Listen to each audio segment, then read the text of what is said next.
Bonjour à toutes et à tous, j'espère que vous allez bien. Monsieur Attali a encore commis un texte polémique où il s'acharne sur la France, qu'il traite, grosso modo, il l'a pas dit comme ça, mais de lâche. Il dit voilà, regardez les Ukrainiens, ils résistent aux Russes vaillamment, de manière mythique et légendaire, et vous, les Français, en 1940, vous vous êtes enfuis devant les nazis. Grosso modo, il dit ça. Il dit quelle aurait été l'histoire si la France avait résisté. Bon, moi, mon sang n'a fait qu'un tour, je l'avoue. Je suis un simple mortel. Moi, je ne suis pas un demi-dieu, hein. Je ne participe pas de la caste de M. Attali ou de M. BHL ou de M. Macron ou de Mme Schiappa. Je ne suis qu'un simple mortel. Et donc, j'ai commis une vidéo que j'ai tout de suite regrettée, non pas par son excès, mais parce que j'ai trouvé un peu trop longue et puis un peu trop emportée. Donc, je me suis dit, vaut mieux enfin l'excès, l'émotion, les arguments, je vais redire les mêmes ici, mais je vais un peu baisser le ton. On ira en prison pour les causes qui en valent la peine, pas pour Monsieur Attali, hein. Vaut mieux aller en prison pour la liberté, l'égalité, la fraternité et la dignité. Il ne faut pas oublier la dignité. Et j'irai pas en prison à cause d'un monsieur comme Monsieur Attali, qui fait partie du passé. La génération de Monsieur Attali a eu tout faux. Tout faux, ils ont eu tout faux. Ils nous ont menés au grand remplacement, qui est le fruit amer de leur politique. Ils nous ont menés, est-ce qu'ils nous ont promis l'immigration heureuse, souvenez-vous. Ils nous ont emmenés au grand déclassement économique, social, puisqu'ils nous ont promis la mondialisation heureuse, vous vous souvenez. Voilà où on en est. Ils nous ont emmenés à l'impuissance communautaire, c'est-à-dire à l'Europe, à cette Union européenne qui ressemble, qui est leur fils monstrueux. Parce qu'ils nous ont fait une Union européenne tout à fait monstrueuse, c'est Frankenstein. Il n'y a pas de séparation des pouvoirs à Bruxelles. Tu as une anti-Europe, c'est-à-dire que c'est une Europe rifaine. Qu'est-ce que c'est que Bruxelles? C'est le RIF à Ostende, ou c'est le kebab c'est Istanbul à Paris Saint-Michel, quoi. C'est les kebabs de Saint-Michel. C'est ça l'Europe. Ils nous ont fait une Europe tiers-mondisée. Et ils nous ont fait une Europe impuissante. C'est l'Europe de M. Attali et ses amis, mais lui, il est à l'avant-garde, à tête de gondole, comme on dit. C'est un vieillard que l'on veut absolument obliger à s'accoupler, dans lequel on veut absolument installer une libido. Parce qu'un empire, l'Europe se rêve comme un empire. Dixit M. Barroso, je crois l'ancien président de la Commission, lui disait l'Europe est un empire. Bah oui, mais un empire sans testostérone, ça veut dire un empire qui va être bientôt conquis. Et donc c'est un vieillard auquel les gens comme M. Attali injectent du Viagra toutes les 5 minutes. Et bah, ça ne monte pas, parce qu'il n'y a pas d'organes. Il y a un problème de conception dans cette Europe-là. Et même ma grand-mère marocaine, analphabète, à laquelle je dois beaucoup, parce que sans elle, je ne serais pas né, il n'y aurait pas eu ma mère, je ne serais pas né. Même ma grand-mère, si je lui exposais sur un schéma bien imagé les institutions européennes, elle verrait qu'il y a un problème, que ce n'est pas fait pour fonctionner. Donc M. Attali, M. Macron, Madame van der Leyen, tout ça, ils peuvent nous donner des leçons de morale, ils peuvent critiquer la France, tout ça, ça ne sert à rien. Ils sont le passé, nous sommes le futur. Ce qui nous écrase, hein, j'essaie de courber le dos plus qu'il n'est courbé, ce qui doit nous écraser sous la responsabilité. Hein. Nous sommes le futur, donc il faut qu'on soit à la hauteur. Parce qu'il faut qu'on fasse le futur et réparer les bêtises commises par la génération de M. Attali, qui est là au pouvoir depuis 40 ans. Il est là depuis 40 ans. Donc première chose, je suis quand même très déçu par ce texte de M. Attali, parce que moi, mon grand-père, il était en 1940. Sidi Louafi, je peux vous donner les archives militaires, sa carte de soldat, sa carte militaire. Il était en 1940 et il a combattu le nazisme. Je ne sais pas où aurait été M. Attali si on avait les nazis aujourd'hui dans les Vosges ou dans les Ardennes. Je ne sais pas. Peut-être en partance vers Dubaï ou à Charles de Gaulle, au Bourget. Hein. Mais bon, ne préjugeons pas du futur. Mon grand-père, il a combattu avec comme des milliers de soldats nord-africains, comme des centaines de milliers de soldats français de souche. Mon grand-père a passé 4 ans dans un stalag allemand, 4 ans, dans un camp de concentration en forêt noire. Donc il y a eu une résistance.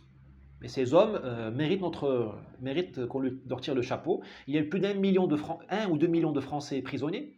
C'est pas, donc, la France n'a pas manqué de fighting spirit. Hein.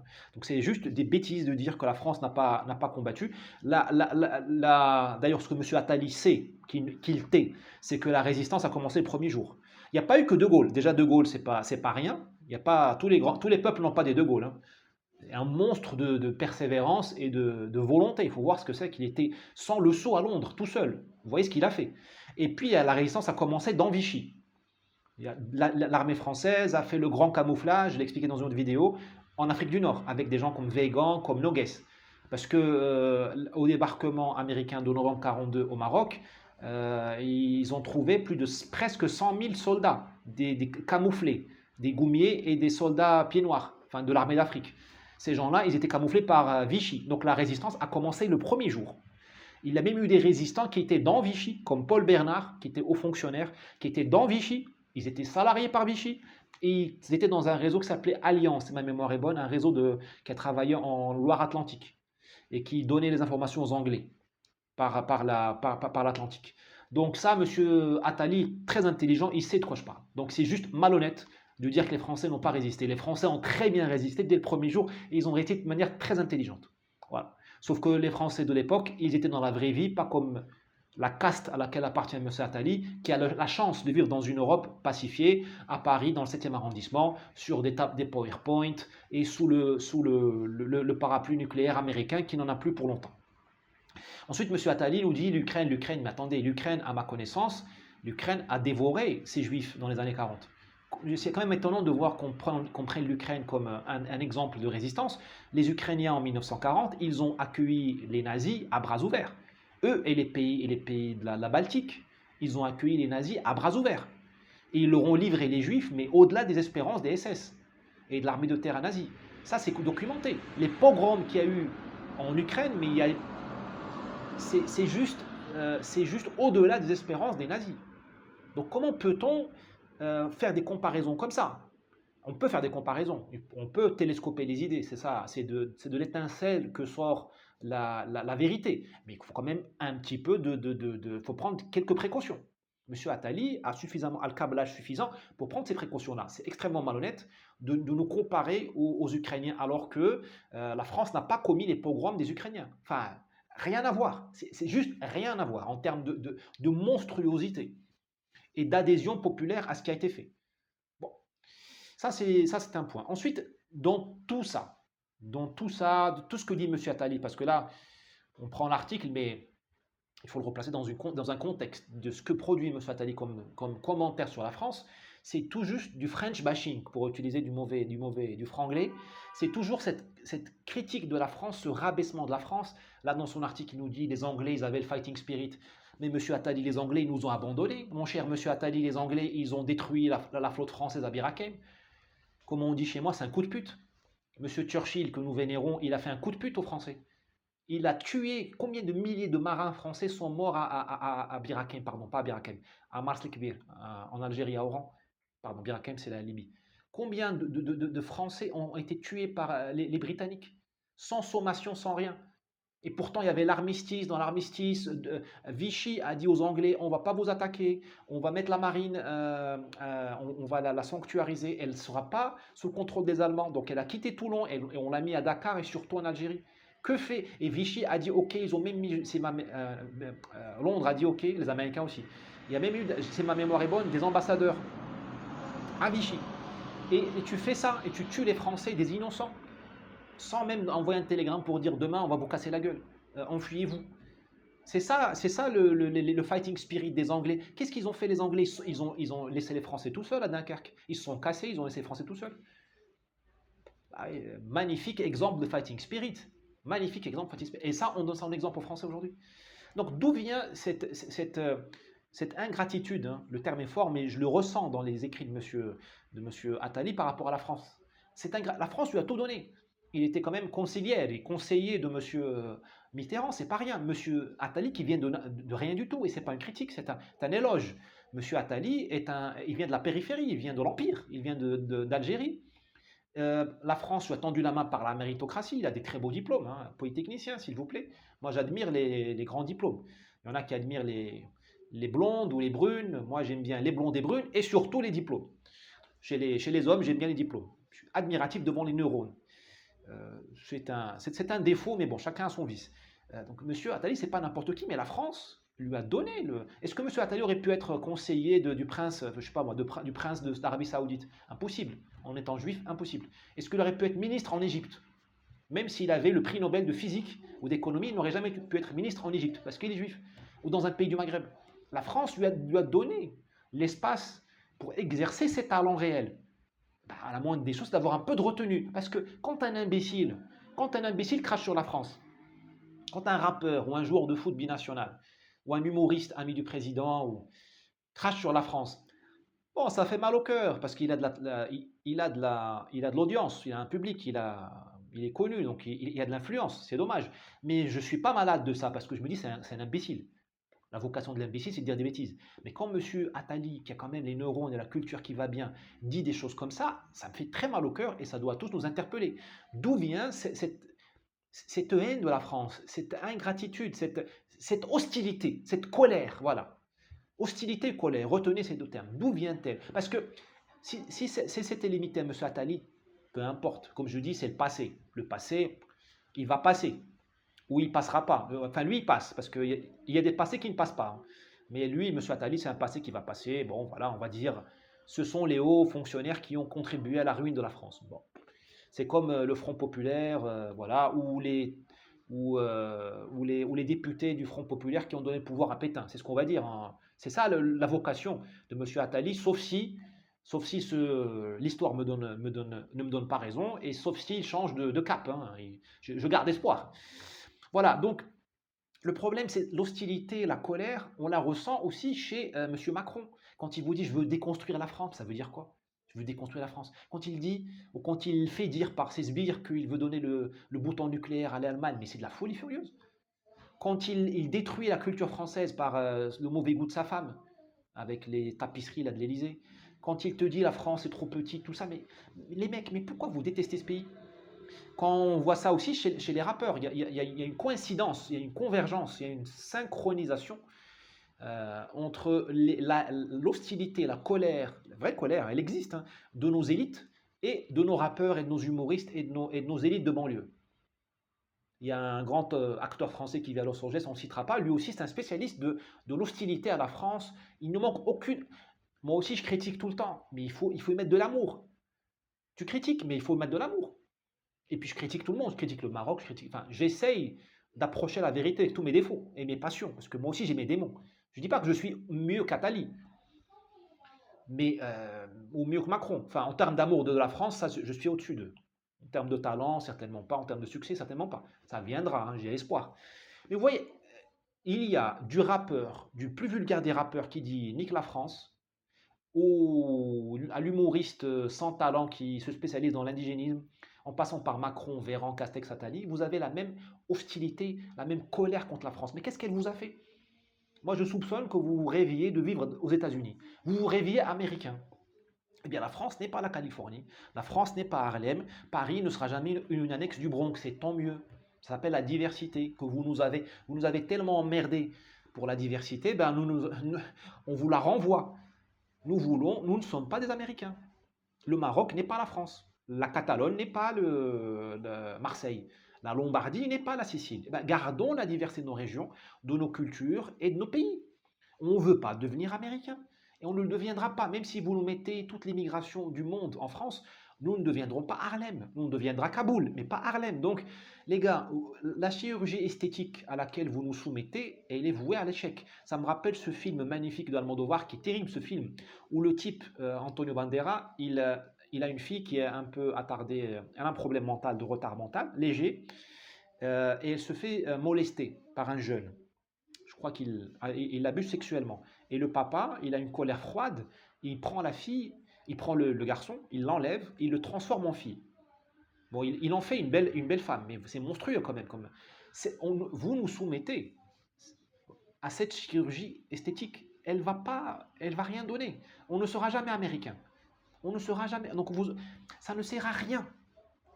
Cette haine de la France, cet acharnement à transformer la France en une annexe des États-Unis, ça ne sert à rien. Nous valons mieux que ça. Chaque pays a sa vocation. Nous ne sommes pas des anglo-saxons, nous sommes autre chose. Voilà ce que je voulais vous dire. Je ne comprends pas comment on peut s'acharner autant sur son pays. On peut critiquer son pays, mais on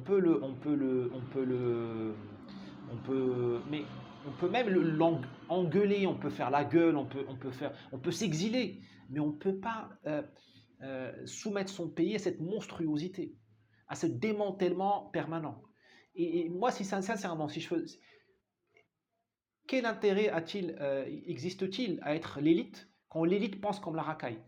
C'est quand même drôle quand même que l'idéologie de l'élite est très similaire à l'idéologie de la racaille. C'est quoi? C'est l'argent. Bon, ok, l'argent. N'importe quel animal aime l'argent.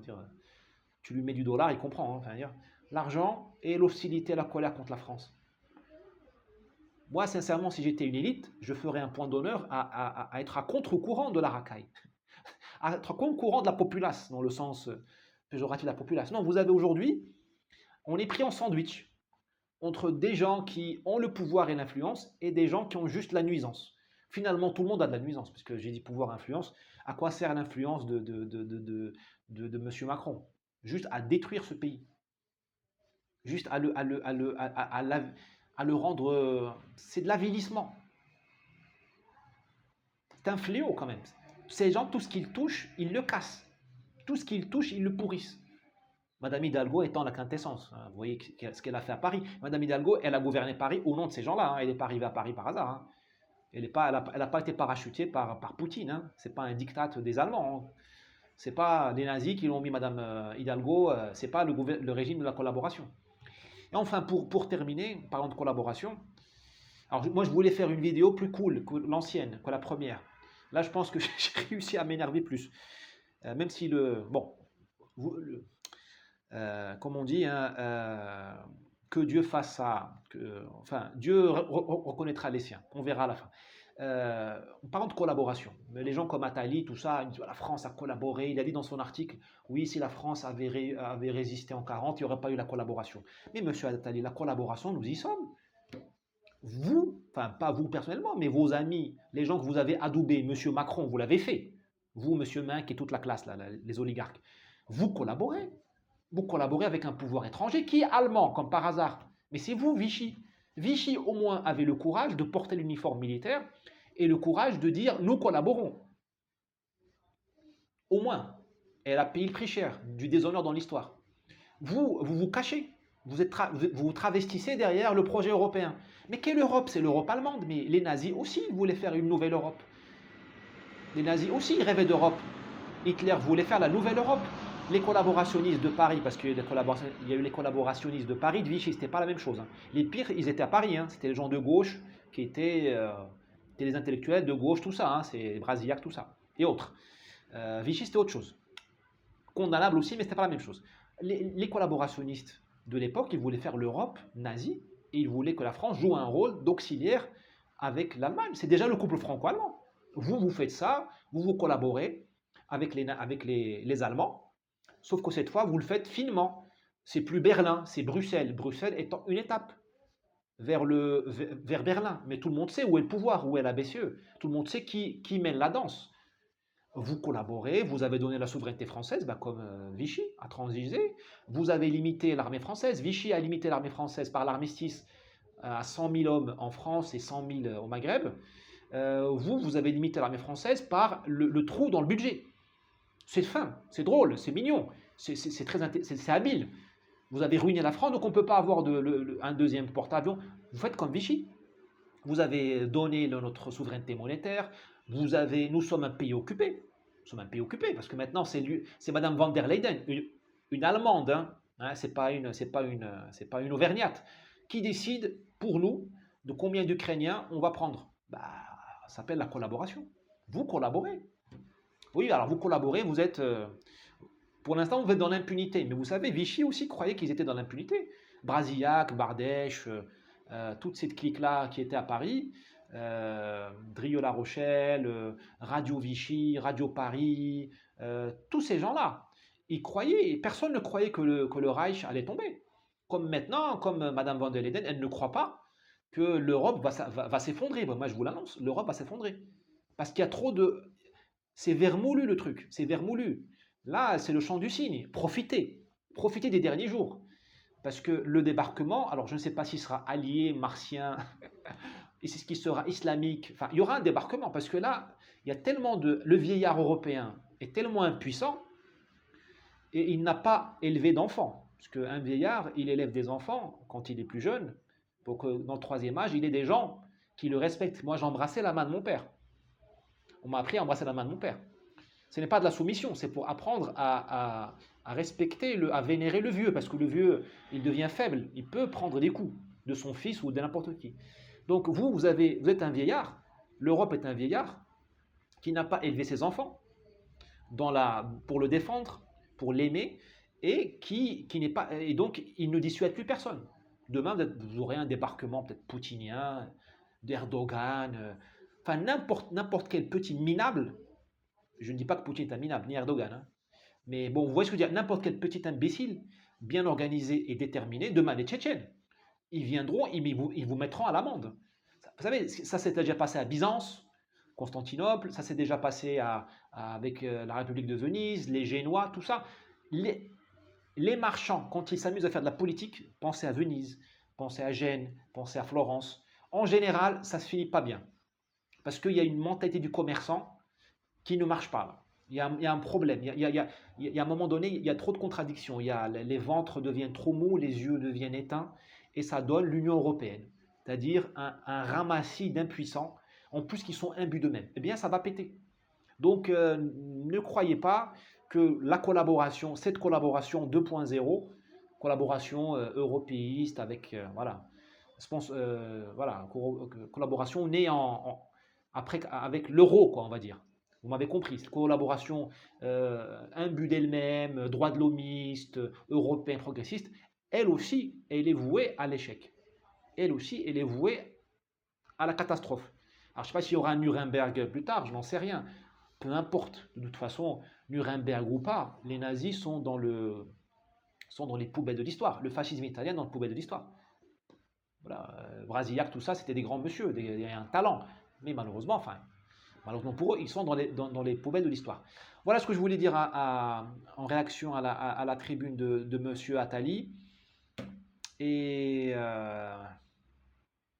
quand même, il y a tellement de sujets importants, et vous avez aujourd'hui des intellectuels, des grands cerveaux comme M. Attali qui, ça rassure parce que ça veut dire que nous sommes tous soumis, nous avons tous des démons. Alors, le démon de M. Attali, de M. Macron, de M. Macron passant par jusqu'au plus vulgaire des rappeurs, de Attali au plus vulgaire des rappeurs ou des humoristes ou des joueurs de foot multinationaux, binationaux, je ne cite pas les noms, mais vous m'avez compris, il y a une continuité, ce sont ces démons-là.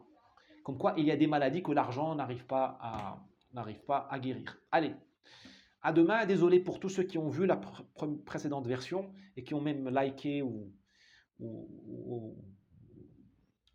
disons, ils sont abonnés, enfin, ils ont liké ou partagé, je suis désolé, ou commenté, voilà. J'ai dû, voilà, n'étant pas affilié à l'intelligentsia officielle, n'ayant personne pour me défendre, pour payer mes procès éventuels, je préfère faire attention. Voilà. Ciao, à demain.